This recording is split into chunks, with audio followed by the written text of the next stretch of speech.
Excellent. Okay. We're now recording. So, the content of this 3-week course is going to focus primarily on Eastern European Ashkenazi Jewish liturgical music tradition, which unfortunately leaves out Sephardi music altogether, but that's a whole other series that I have in my back pocket. And it unfortunately is going to be a bit ethnocentric on kind of the migration from Eastern Europe to the Americas. That's not so crucial to what we're doing today. But as we start talking more about the role of the chazan and the kind of way that the cantor became a sort of mode of entertainment as well as a mode of a prayer leader, we'll kind of get more into those conversations as we go. And as always, this is a conversation. So if you have things to teach me and to teach others, please butt in and let me know. Rolf, go ahead. Are you going to be talking about the British scene? I hear your blurb talks about East European as transmitted to America, but the British scene isn't the same. Absolutely. So the British... Same. No, it's not the same at all. So the discussion of the early cantorial tradition that kind of migrated to America began in sort of Russia, Poland, around there. I don't yet know enough about the British Jewish cantorial scene, but I was made aware last week that there are two events kind of happening concurrently to this Pardes series. So the Leo Beck College is currently running a series on Jewish music that will inevitably include some more about the kind of development of British Jewish liturgical music. And last night, the European Cantors Association had a book launch and a talk about the history of the British Jewish cantorate up until now. The European Cantors Association tends to be primarily geared towards the Orthodox male cantor tradition, but that session, I believe, was recorded as well. So if you're interested in any of those supplementary materials, then do let me know. And I don't particularly like teaching things that I don't know well enough yet. So once I do a bit more research about the history of British Jewish music, I will offer a Pardes on it. But it's very much in progress. Any other questions before we start? Okay, let's jump in. I'm going to share my screen. And I just wanted to start us off with a quote from one of my favorite pieces that Abraham Joshua Heschel wrote, called The Vocation of the Cantor. And if you're interested in reading the whole thing, I'd be happy to send it to you. It's also readily available online. And Abraham Joshua Heschel had very strong opinions about music in services and about prayer leadership.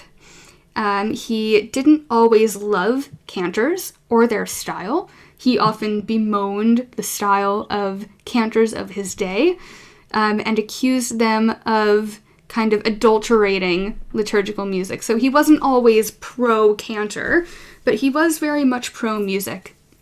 And he said that the only language that seems to be compatible with the wonder and mystery of being is the language of music. And I found that a bit striking. I think one of the modern-day equivalent quotes to this is, "When words fail, music speaks." There's something about music that has these kind of emotional undertones and can kind of access occasionally places within us that words can't express. And so it's that kind of power of music paired with the power of liturgy that has kind of kicked off this conversation about the relationship between liturgy and music. Prayer leadership was not always done by two rabbis, a choir, a cantor, sometimes with a guitar, sometimes a cappella, sometimes with an organ. The development of prayer leadership has happened gradually over time and has undergone many, many changes. And so I wanted to give us a very, very brief overview of the development of prayer leadership taking us up until the topic of today's session. And so today I'm, in very, very basic terms, going to be covering Nusach, Nigunim, Cantors, and Meshorarim. Meshorarim were small choirs that would assemble behind and around a cantor as a cantor was leading a service, and they would kind of act as the voice of the congregation before congregational participation was encouraged in synagogue life. So that's what Meshorarim were, and we'll get to that a bit further down the page. But before Nusach was such a thing, before Nigunim were a thing, and before cantors were a thing, we had the presenter, the Shaliach Sibor, or the Mitpalel. And so there's an ethnomusicologist named Abraham Tzvi Eidelson, who's one of the preeminent Jewish music ethnomusicologists of his day, and certainly probably ever. And he's written a really comprehensive history up until about the 70s, 80s, of how Jewish music developed throughout the centuries. Mark, I see that you are already unmuted. Would you mind reading this first source for us, starting many centuries before?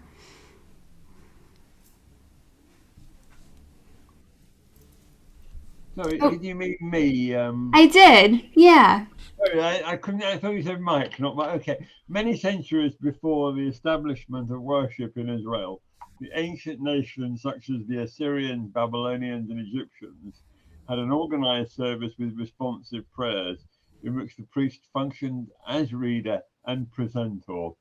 The priestly choir and occasionally the public participated with responses very similar to the forms which were in practice in ancient Israel. In other ancient nations, it was the priest who acted as presenter, recited the prayers, and was the only mediator between the people and God. In Judaism, the idea became prevalent that God is near to everybody and that everybody is worthy and able to approach God. But as the people had insufficient education to express their wishes, they would appoint a preeminent educated person, one of the people, as presenter. This person, called the Mitpalel, was recognized as possessing the rare power of praying. Thank you, Mark. I'm going to stop screen sharing just so we can have a bit of a preliminary conversation in reaction to this. One of the questions that often comes up is, what were the surrounding nations doing at the time, to sort of put in context what the ancient Israelites were doing. And so we know that the Assyrians, the Babylonians, the Egyptians had a similar structure to their prayer services, whereby one person would be the prayer leader, and sometimes the community would respond, but primarily there was a kind of priestly choir, but there was always one person whose job it was to lead the prayers. The crucial difference in Judaism is that we have this theological understanding that everybody can access God. So in other traditions, it was the one and only one person that could be the conduit for people's prayers and access God in that way. In Judaism, we could, each of us, access God, but it was just around a kind of literacy question. And that was the reason why, from a practical standpoint, one person in Judaism led the prayers as the presenter, as the mitpalel, and the community did not. And so those were the foundations of the Jewish prayer structure. Any initial questions or reactions so far?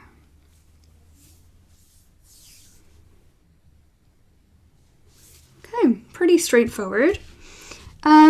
And so, having understood kind of some of the historical context, it seems a bit of a jump to get from a volunteer lay-led leadership position to a paid clergy position to lead congregational worship. So how did we get to a paid clergy leadership position? Abraham Tzvi Eidelson continues and tells us a bit about how that post was professionalized. Anne, I see that you're already unmuted. Would you mind reading this for us? Thank you. Another development tended towards professionalizing the post of precentor. The simple style of the ancient prayers continued until the 6th century, when more intricate forms of prayer were introduced. These necessitated more professional singers who could devote themselves to studying and cultivating both new liturgical texts and their tunes, a task which was impossible for the lay precentor.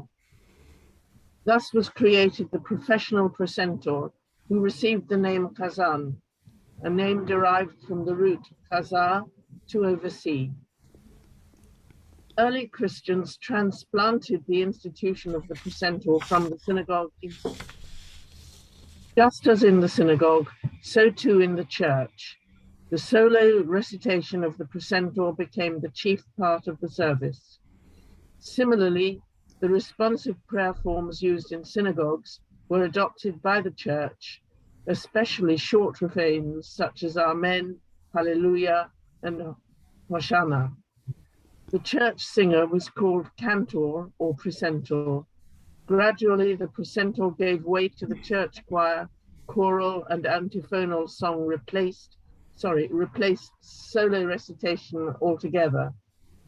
In the synagogue, however, the Chazan retained an important role in services. Thank you, Anne. And so what Abraham Idelson doesn't know is that the synagogue went in a very similar direction to the church, that the synagogue started to value more heavily antiphonal worship, bringing many, many more voices in, bringing choirs in, bringing congregational singing in. And so the role of the cantor, while still important, didn't become completely obsolete as it had in the church. There are still soloists in the church, and there are still priests who conduct the service, but not quite in the same way as they did when the professional post of the cantor was first established. And so the professionalization of prayer leadership became about both the kind of intricacies of prayer leadership as the material became more musically complex, but also became about, over the years, the kind of training and apprenticeship that went into preparing oneself for that post. And so as the role of the cantor developed, and obviously now as we have institutions training cantors for quite a different job than they were back when the professional chazan first came about, it has necessitated that professionalization. But the professionalization of the cantor has not made, has not made the role of the lay leader obsolete. And that's another really important element of Jewish worship, is that lay leadership is still an incredibly crucial part of what makes Jewish worship work. So there are some kind of marked departures here from where Abraham Zvi Idelson was writing. He was writing from a place of a kind of tunnel vision, narrow-minded view of how to best run a synagogue. We know now that synagogues are run by a whole village of people, the clergy in partnership with lay leadership, in partnership with trustees, in partnership with choir and congregation and wardens and all sorts of people, without whom it wouldn't run. And so for me as a professional cantor, I know I've done my job when a congregation no longer need me, when they can kind of do my job for me, so to speak, because professionals do not own synagogue life, right? So that's, I think, a really central departure as well from this conversation around the professionalization of the post of the prayer leader. I want to talk a little bit quickly about antiphonal song. So do people, are we aware of what the word antiphonal means? Would someone else like to define it so it's not just me speaking at you for such a long time? Mark, you'd nodded your head yes. Two choirs singing at each other. Essentially it's...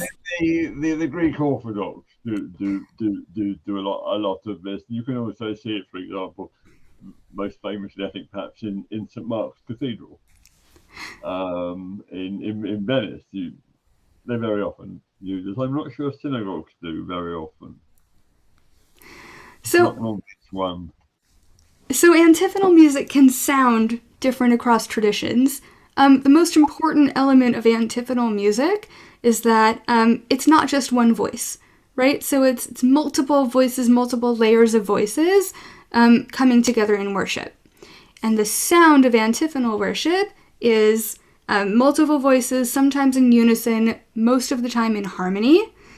And it's that shift from one voice to many voices that is incredibly important when we talk about the conversation between music and liturgy.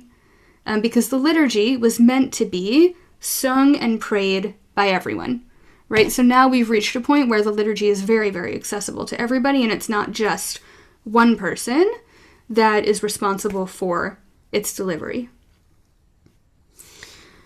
So, Anne, go ahead. I just wondered if it has an element of dialogue in it.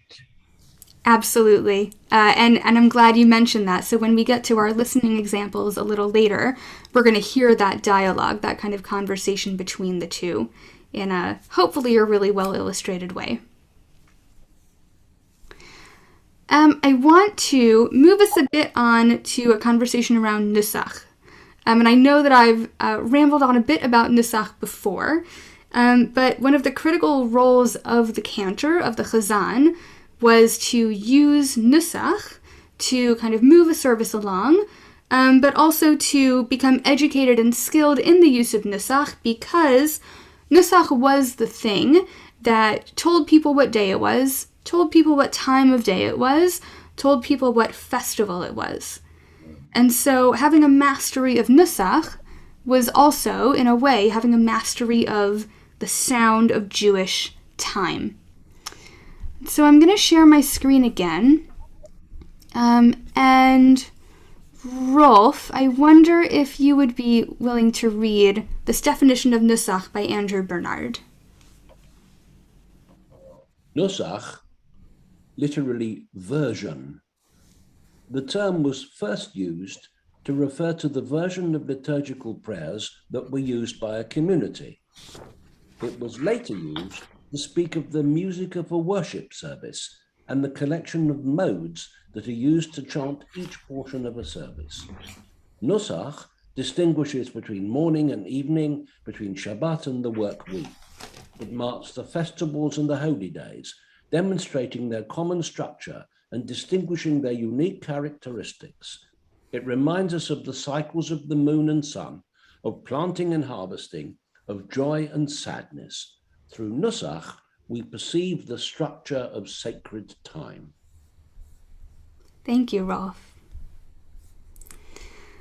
So one of the most powerful moments in so many services, specifically services that are specific to certain festivals, is when you first hear the sound of that festival. So I know for so many of us over the High Holy Day period, the very first time we heard some of these choir pieces that are only sung on the High Holy Days, and some of the motifs, the musical motifs that we hear on the High Holy Days as well. Barechu et Adonai HaMevarach. So that is emblematic of the High Holy Days.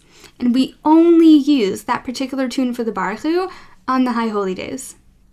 Similarly, when we hear Yitkada ve'yitkada shemei Rabbah, Amen. So we only ever use that during the High Holy Days. And again, it's one of these moments that really situates us musically. But there are so many others. The High Holy Days are the ones that we speak of most often. But we have, for instance, Ma'osur Yeshuati, and this really sounds like Hanukkah. And it's undeniable. To me, I hear that melody and I smell latkes. It's like a Pavlovian response for me. But there are also some smaller examples that when inserted in a service every week or every day, can similarly situate us in space and time. And so one of the happiest moments for me is when people sing this with me during a Friday night service. Ki hem chayenu ve'orech yameinu uvahem nehege yomam valayla. And that is specific to Mariv. So that's specifically evening Nusach. And that, to me, is the melody of the sun setting. Similarly, we have Baruch atah Adonai Eloheinu melech haolam she'asani b'tselem Elohim, which is Shabbat morning. And that, in theory, is the only time that we use that specific melody for the morning blessings, is Shabbat morning. So, why is Nusach important? Because it really helps us to understand where we are in the cycle of Jewish time. And one of the roles of a cantor in being trained in Nusach was not only to learn the Nusach, but to improvise on it. And so much of the Nusach that you might hear in the context of a service was made up by a cantor years and years and years ago. And at some point, somebody notated that made-up melody and put it onto sheet music and put it in a book. But most cantors throughout their training don't use sheet music at all. And we learn Nusach, we learn the certain scales of a service, and then we riff. We basically make it up as we go. And the reason that that is a skill that cantors had was because oftentimes when the congregation were not necessarily prayer literate, they didn't necessarily understand the Hebrew. What they could understand was the sound of the music. And so when they listened to a specific melody coming out of the doors of the synagogue, they'd say, oh, I now know that it's this festival, or it's this Chag, or it's this day, or this time of day. And so until congregations became a bit more literate in the language of liturgy, it was even more important for that music to be the thing that situated and clued in the congregation. Does that make sense so far? Any questions before I move on? I know I'm kind of powering through, but I want to make sure that we are able to listen to some music as well. Brian, is that a hand? It might be. I'll ask you to unmute there so we can hear you. Brian, I think you might have to unmute. I've asked you to unmute there, so we'll see if that works again. No, it's not working, I'm afraid. Here, Brian, I'll try one more time. Oh, there we go. Now I'm battling between my computer and my phone. Okay. I wanted to mention that a different Talmud study about the sound of music of a festival is the major reason why we have 2 days for Rosh Hashanah, is that the Levites sang the wrong tune for Rosh Hashanah. And because of that, they introduced 2 days to make sure that by the time Rosh Hashanah was really here, they got the right tune. So it's, again, associating a particular tune to a particular festival. And that's the primary reason why we have 2 days for Rosh Hashanah. I don't know if you saw some of the reactions on screen. We've had some very strong reactions to that. Is that a midrash, or is that? No, it's during the whole discussion of 2 days or 1 day. That was the final conclusion. That's fascinating, Brian. Gail, I see you've got a hand up. You're also frozen, but if you can hear me, I'll ask to unmute you there, and we'll see if we can hear you, even if... Oh, there we are. Gail, did you want to say something? No? Okay. Thought I saw your hand. It must have been frozen. All right. Any other thoughts before we move on? Mark, go ahead. Just one quick question. This is purely about in the English etymology of this. I'd always assumed that the word cantor came from cant, to sing, but does it actually derive from the last 2 syllables of precentor? Oh, interesting. Rather than Latin to sing. It just struck me. I'm not asking for a final answer, but it just It's an interesting connection. slightly baffles me. Well, thank you. It's a good connection there. Rolf, go ahead. Sorry, can I just ask, that Ma'os Tzur tune, that's not Nusach, is it? No, it's not Nusach. I mean, I agree it's the tune for the time, but it's not Nusach. Because I'm always aware of the fact when you use Nusach in the service, the way the Nusach changes as the service progresses. You change the Nusach at Ahava Rabbah, don't you? Yes. And it becomes a different Nusach for the service. But I thought the Ma'os Tzur tune was probably written by somebody. It was written by Marcello. Oh, what's his last name? I don't remember now. Someone Italian, but I'll find it in time for our Renaissance, our Pardes on the Renaissance. There are two different versions of it. There is the Marcello.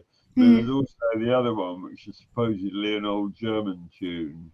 Oh, interesting. Maybe I'll bring those too for our listening examples when we get there. But yes, absolutely. Ma'os Tzur is absolutely not Nusach. And the Nusach can pivot. There's actually a kind of amazing, we learned in our first year of cantorial school, there's something called a Yishtabach maneuver, which is a melodic pivot that represents that once you arrive at Yishtabach during the Shacharit service, if you're chanting it straight through in Nusach, that Yishtabach is the point at which you maneuver or pivot the sound of the Nusach. So it sounds a bit like a rugby or a football move, but it's actually a Nusach move, the Yishtabach maneuver. And there are moments when the Nusach does pivot. So I want to just move us along to finishing up our very brief discussion around kind of Nusach and cantors and what exactly does a cantor do anyway. And Abraham Joshua Heschel, I thought, even as he despaired of cantors in so many ways, because he didn't really like chazanut, he did like and appreciate the mission of the cantor. John, would you like to unmute and read this, if you wouldn't mind? Thank you. The mission of a cantor is to lead in prayer. Cantors do not stand before the ark as artists in isolation, trying to demonstrate skill or display vocal feats. They stand before the ark not as individuals, but with a congregation. They must identify themselves with the congregation. Their task is to represent as well as inspire the community. Within the synagogue, music is not an end in itself, but a means of religious experience. The function of synagogue music is to help us to live through a moment of confrontation with the presence of God, to expose ourselves to God in praise, in self-scrutiny, and in hope. Thank you, John. So you all might know cantors, and I certainly know cantors that are performers, that treat their role as artists, that bring quite a lot of kind of performance to it, and dare I say, some cantors might bring a bit of ego to it. And there are some cantors who got their start, for instance, in a more operatic performance career, and perhaps that performance career didn't quite work out, and so they mosey on over to the cantorate. I respectfully and lovingly have classmates who are among that school. And there is a real tension between the professionalization of the role of the cantor and the humility that you have to be a cantor. I have said this so many times, and I'm sure that some of you are sick of me saying it. I really don't like singing alone. I became a cantor to sing with people, not to sing at people. And cantors, in theory, should never really be concerned with how good his or her voice sounds. Actually, what it's about, most importantly, is does the cantor facilitate everyone else's ability to pray? And so what Abraham Joshua Heschel understood was that the mission of a cantor is not to stand up in front of other people and pray for themselves necessarily. the mission of the cantor is to lead others and to partner with others. And so for me, one of the most important things as a cantor for me is that I feel like I'm kind of having a conversation with the community, and that nothing I'm doing as a cantor is in isolation from what the community need and from what the community are singing. I became a cantor in part because of my cantor and mostly because of my choir. My synagogue choir enabled us to pray and enabled us to participate in a way that I found very meaningful. And it was because of the choir that I went up to my cantor and said, I'd really like to do what you do one day, because I saw my cantor singing with the choir and I found that incredibly powerful. And what cantor and choir can do when they work together is to enable and encourage congregational singing and prayer. So I've just shared, and I'll share again, that today's cantors are meant to sing with the congregation, not to sing at the congregation. And that's very much a kind of modern cantorial development, but this wasn't always the case throughout the development of synagogue music. So there wasn't always congregational singing, as we established. There were mishorerim. Mishorerim were small choirs that stood around the cantor and sang. And so what I've written here, which is an excerpt from the YIVO Encyclopedia of Jews in Eastern Europe, kind of takes us through how we got from Shaliach Tzibor to Mishorerim to having some of these smaller choirs. Naomi, are you able to unmute? Would you like to read this for us?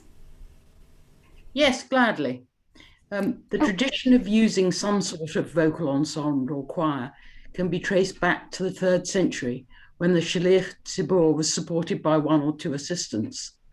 The practice seems to have become more standardized towards the middle of the 16th century in Ashkenaz, when the cantor was frequently accompanied by a boy soprano, or sometimes a voice trained in falsetto, and a bass, who were referred to as mishorerim. They usually sang in alternation with the cantor, providing not only support and harmonies, but also vocal rest.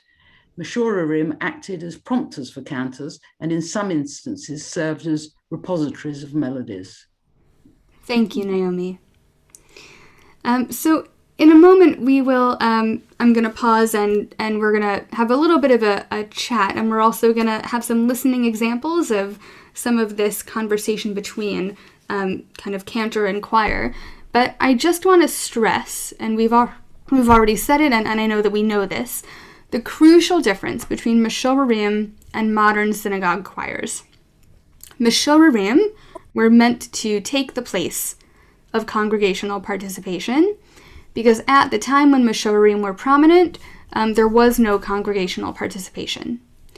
Modern synagogue choirs are meant to encourage, not take the place of, congregational participation.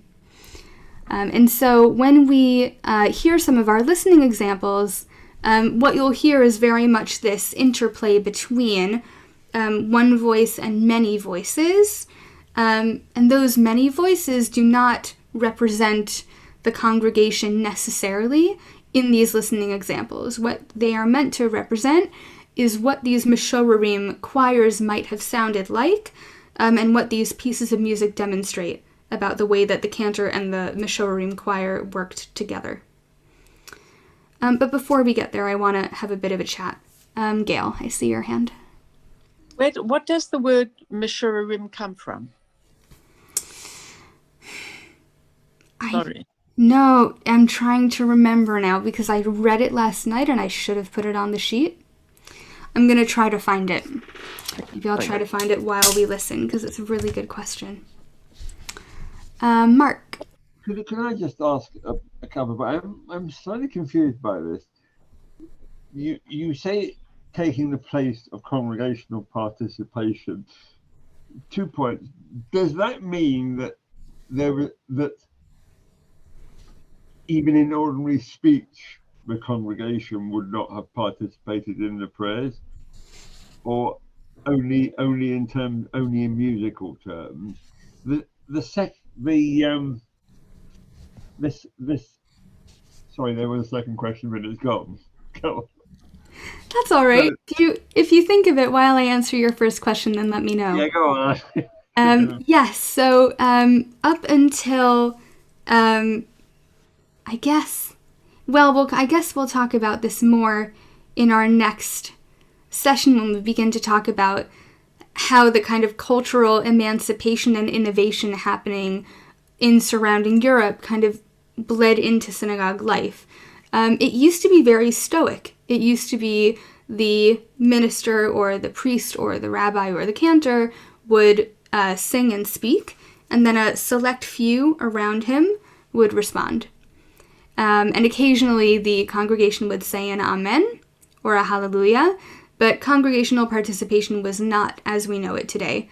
Congregants would sit and kind of receive the prayer as it was done for them on their behalf. So a very different service. And you already anticipated there what was going to be my second question, which was about the responsorial singing. And you say there was some of that. And there were also some guys, and it would be guys, presumably, around the rabbi or cantor who would also do some responses. Yeah, and we're going to hear a bit of that. Okay.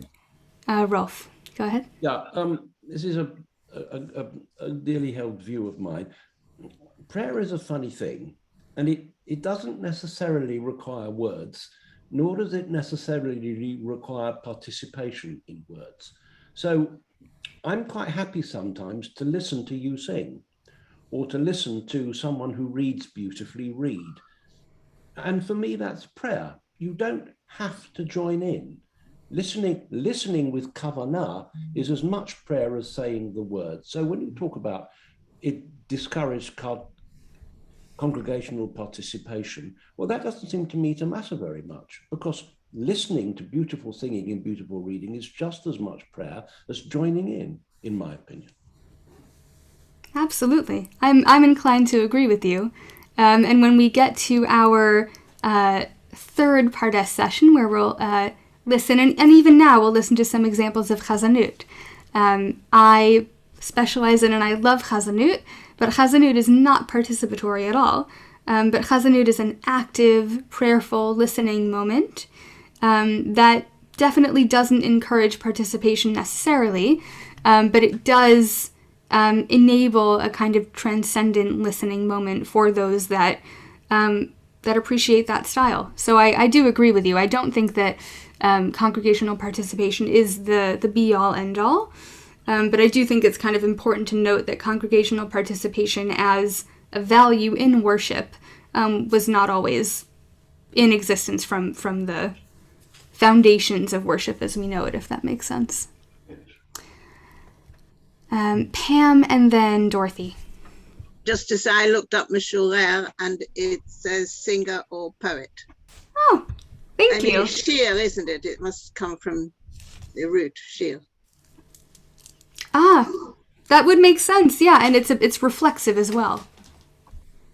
Brian's just put in the chat Talmud Beit Saf 5a with reference to Rosh Hashanah 30a, and the Levites aired in the song during the afternoon sacrifice. Thank you.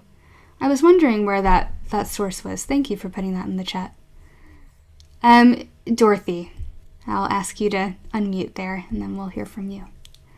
I think when we are, as a congregation, we are listening, we are relying on the, I won't say performer, singer or reader, actually sharing with us.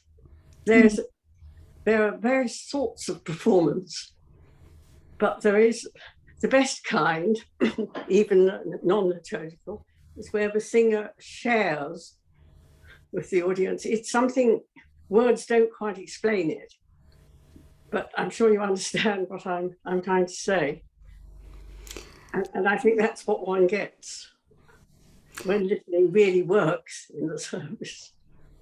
Thank you, Dorothy. Yeah, I think you can hear when someone knows what they're singing and understands what they're singing. You can absolutely hear that, and you can hear when someone kind of brings of themselves to what they're doing. Yes, And I yes, absolutely agree with you. yes. Naomi. You've rather shattered my preconceptions about Judaism. Oh, that's big.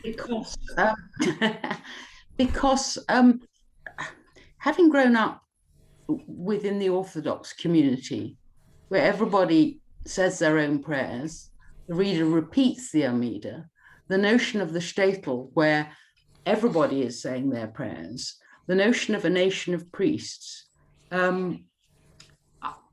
I've always assumed that was how prayer was always done, that we don't have a clergy, which is clergy, they're rabbonim, and that really, that's not the way I've ever seen Judaism, and I've assumed that this was a continuum. So you have rather sort of floored me, which is exciting. I want to say I'm happy to do that, but I also understand that we often arrive with our certain kind of conceptions about the way it's always been done. And one of the things that I hope we'll explore over the next 3 weeks together is what is tradition? What's traditional? Because for so many of us, what we individually have always known is very much our tradition. And so to kind of widen our view to other things that are traditional. So, for example, this morning in Shacharit, I shared that the Adon Olam melody that I've filed in my head as Eilith traditional. The reason that it's in my head as Eilith traditional is because the very first time I heard it was at Eilith, and I've started associating it with Eilith. But those of you who have been at Eilith for much longer than I have would absolutely shake your heads and say, this is not the traditional Adon Olam melody. Adon Olam asher malach b'terem kol yetzir nivra, right? That's a very specific melody that's occurred in a very specific service. And because I only heard it for the first time at Eilith, in my head it's the Eilith Adon Olam.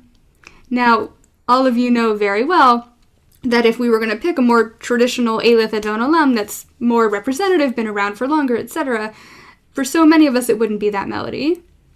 But I bring that example to illustrate that what is traditional for us, for each of us, is so personal, as well as being something that we can all claim as a community.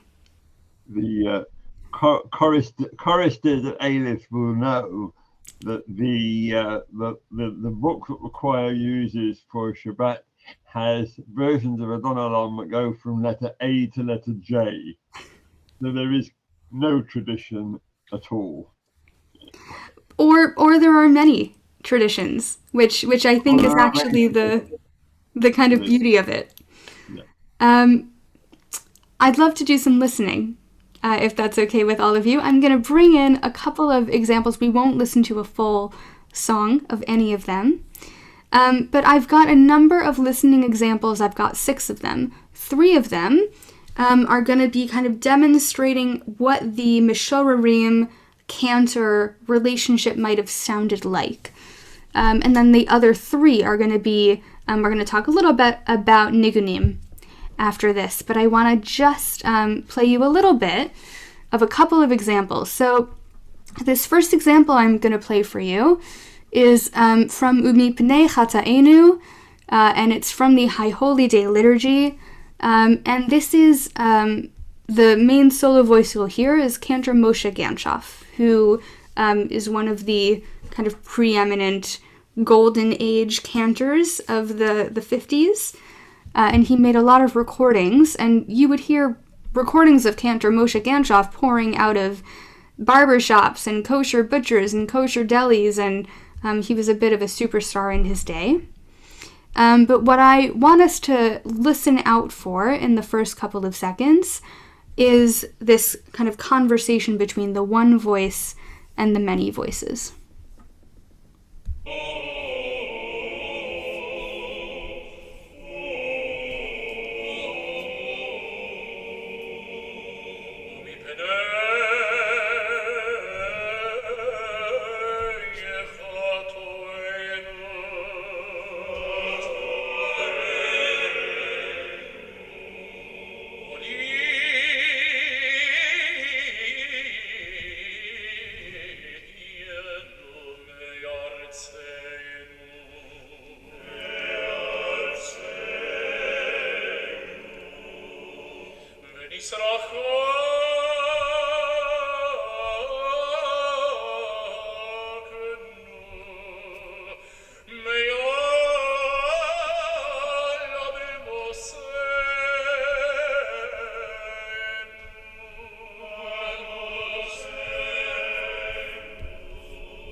So that's our first listening example.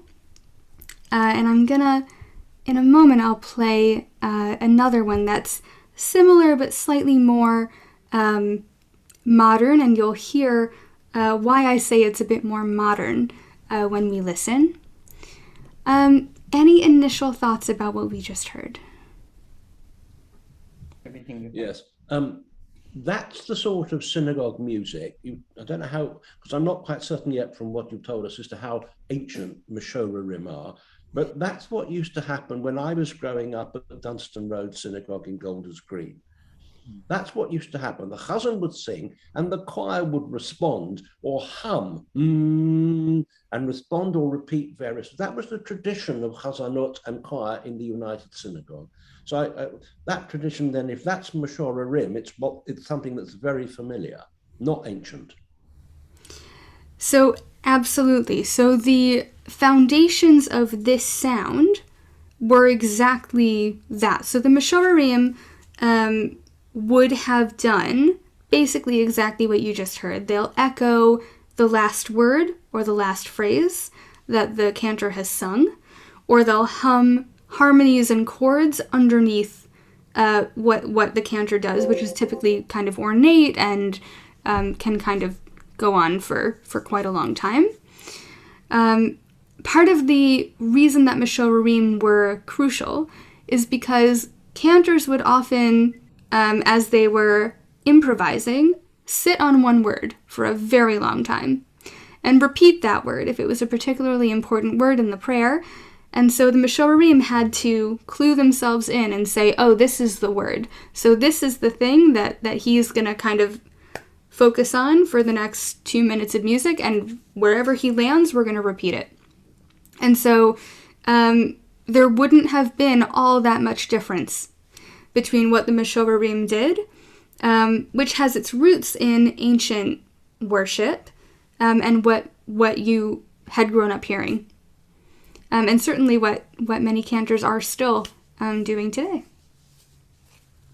I would only say, when you talk about a lot of emphasis upon important words, often a lot of emphasis and fluidity on unimportant words too.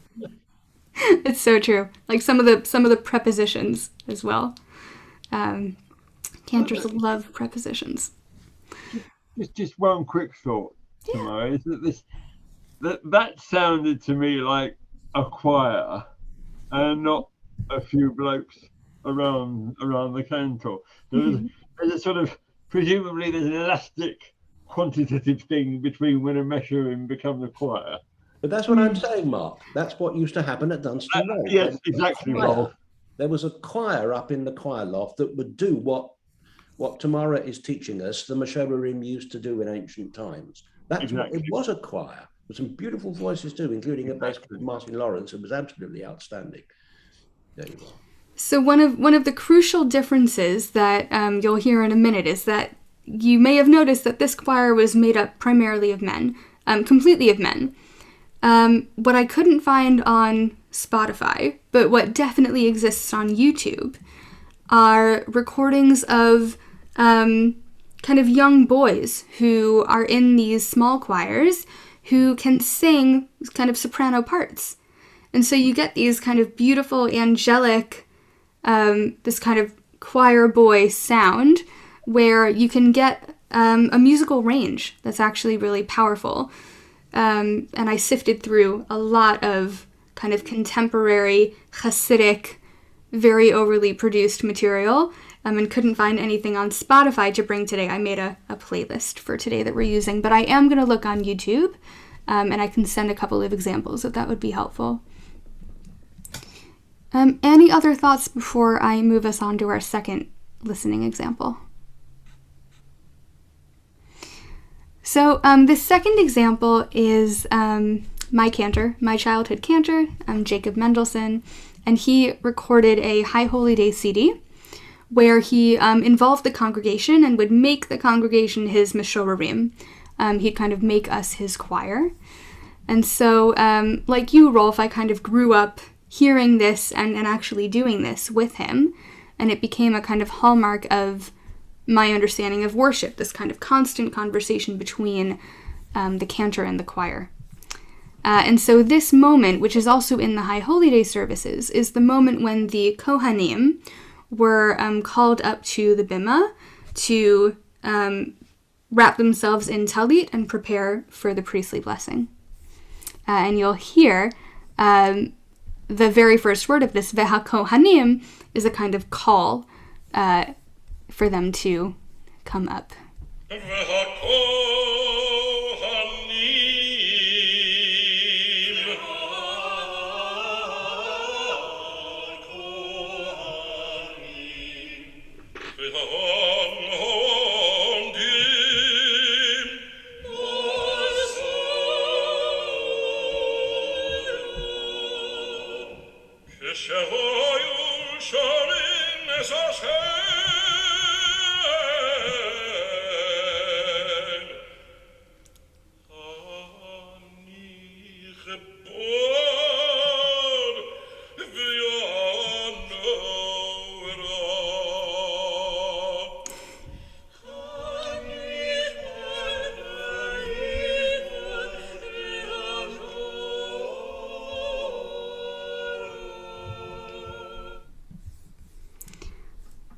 So, a bit different to the first example we heard, not least of which because there is a soprano in that professional quartet.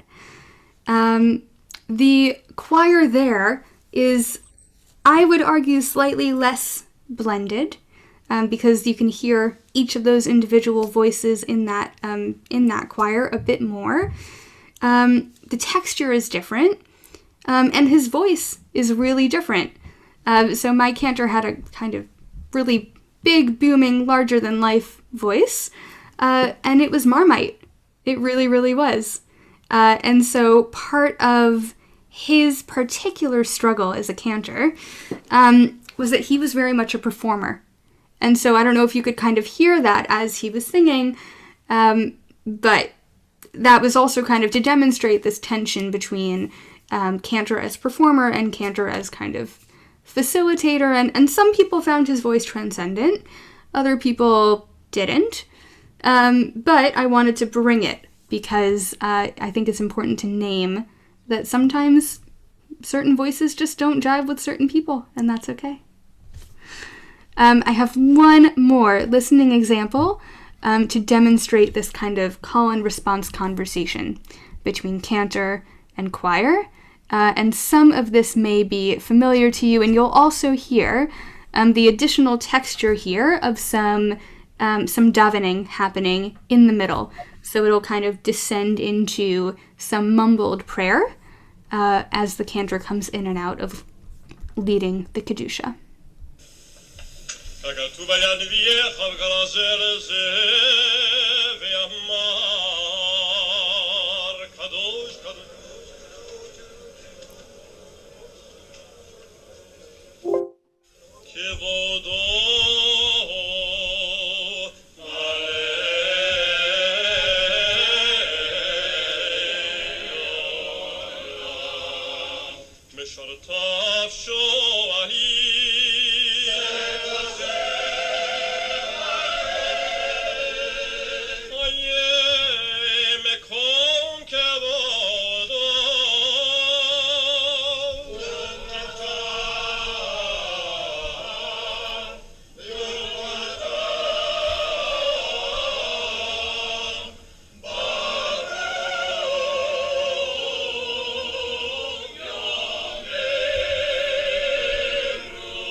So there we heard that the choir obviously was made up of many more voices as well, and they actually sung a bit more in terms of kind of ratio of one voice to multiple voices there.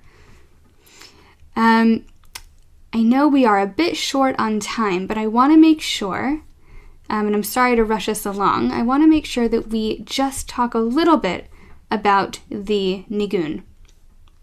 And I'm sorry that the nigun only gets a couple of minutes, but I do think it's important to just touch on it a bit, because we use nigunim quite a bit. We begin services with them. Occasionally we may hear a nigun in the middle of a service as well. And one of the reasons that they are so powerful and became more widespread is that they invite active musical participation from the community.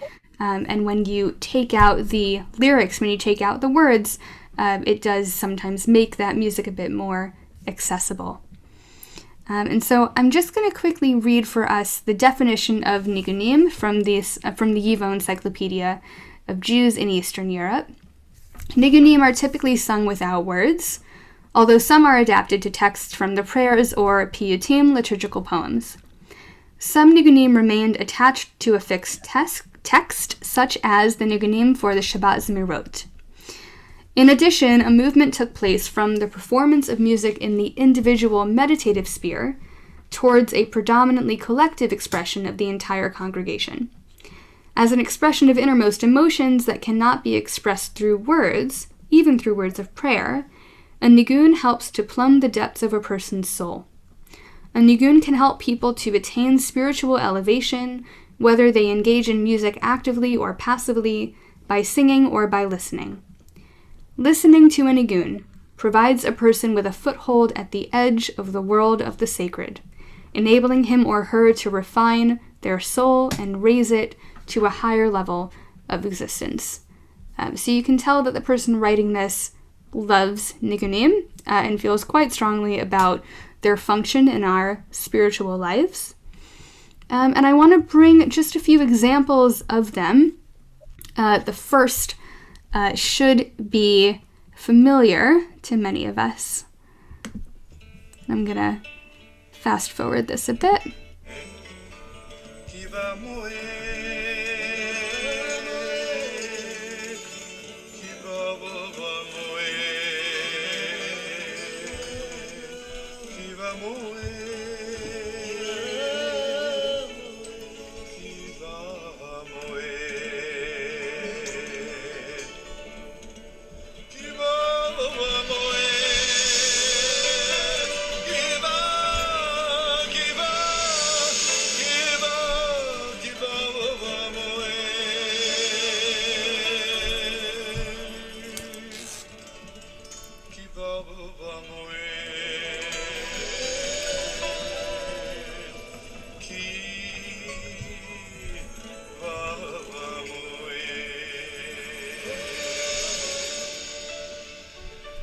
Here we go.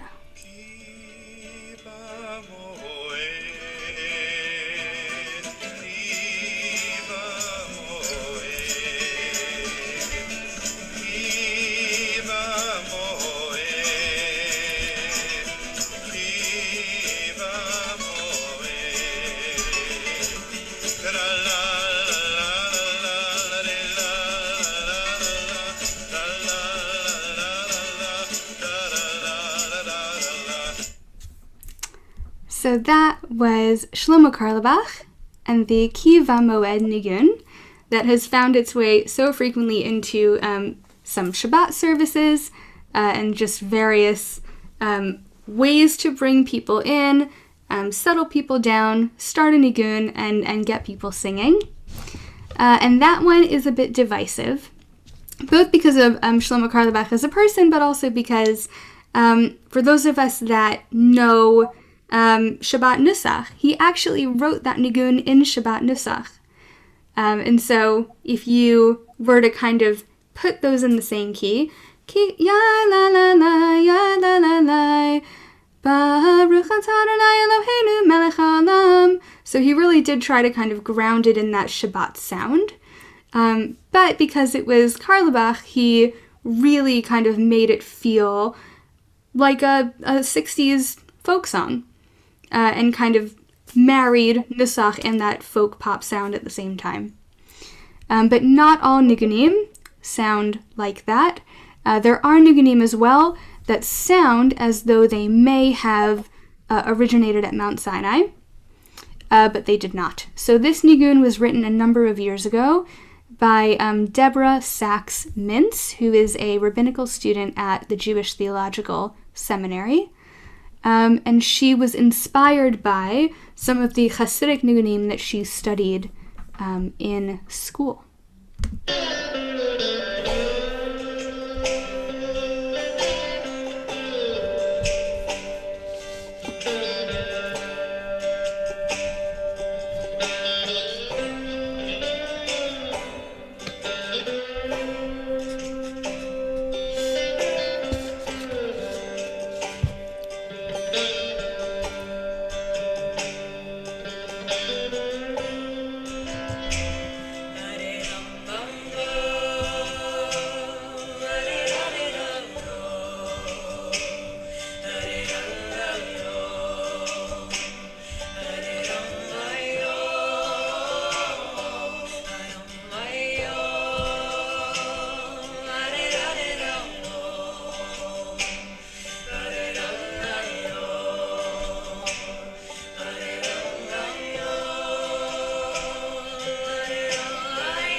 So that nigun that she wrote, in her mind, when she kind of composed it and as she was developing it, what she recognized was that there was an element of it that sounded like you could have been singing it around a Shabbat table at any point in time. And there was something that to her felt kind of timeless about it. But as you heard from the instrumentation and from the accompaniment, it was obviously incredibly modern as well.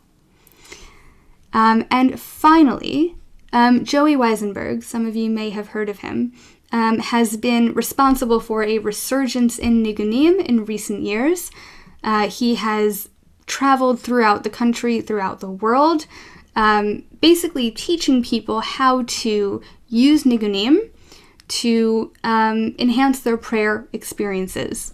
And he released a CD of some of his nigunim, and this one, called Bina's Nigun, is one that made its way into our Shacharit services at Hebrew Union College, so much so that people thought that it was an HUC nigun, because it became so much part of the fabric of our musical tradition.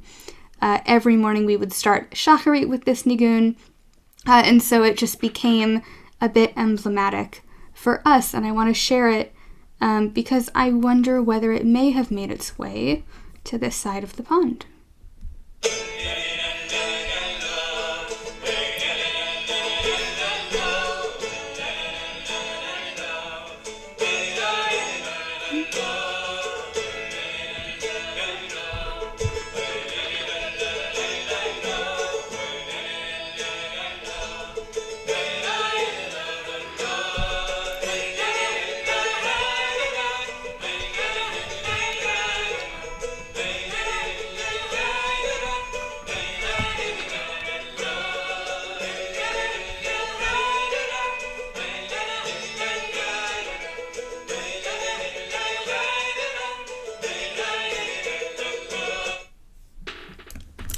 So with all of these nigunim, you can hear that there's an A section and a B section, and it repeats and repeats and repeats.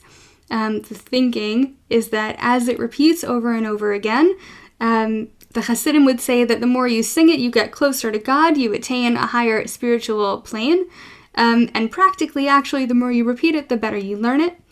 And so what Joey Weisenberg does is he goes into a congregation, he sits everyone in a big circle, and he will sing the exact same song at least 20 times. Because he says that if you don't sing something 20 times, you don't learn it. And so most people come in never having heard this nigun before, and by the end of it, they're singing it, harmonizing with it, teaching it to other people, and it just demonstrates the power of the nigun in encouraging not only communal singing, but communal learning as well. So I'm sorry this was a bit of a sped through session, but I wanted to make sure we covered as much as humanly possible in broad brushstrokes. Next Thursday, we will be talking about the late Renaissance, early Baroque period of Jewish music, which will encompass the organ and choir tradition in Jewish music, as well as influences of Western art song on Jewish music. So again, we'll be hearing at least 6 musical examples throughout. And as always, I look forward to learning from you as well. So please do come along next Thursday. And the last in our series, which will be on October 21st, will be about Chazanut, some of which you heard today, the emergence of the hymnal, and beyond. So taking us really through to modernity, and the development of synagogue music as we have developed. So thank you all very much for joining me. And please do feel free to stick around if you want to have a chat or email me. And thank you so much. It's been a pleasure.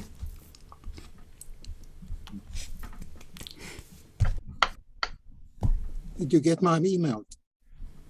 Oh, did you email? A few days ago. Oh, yes, about the ECA. Yes. Yeah, I did. Unfortunately, I was busy last night, so I couldn't make it. But I told everyone at the beginning that if they'd recorded it, that it's a really good resource for everyone if they're interested. So I'm gonna see if they recorded it, and if they did, I'll send it out.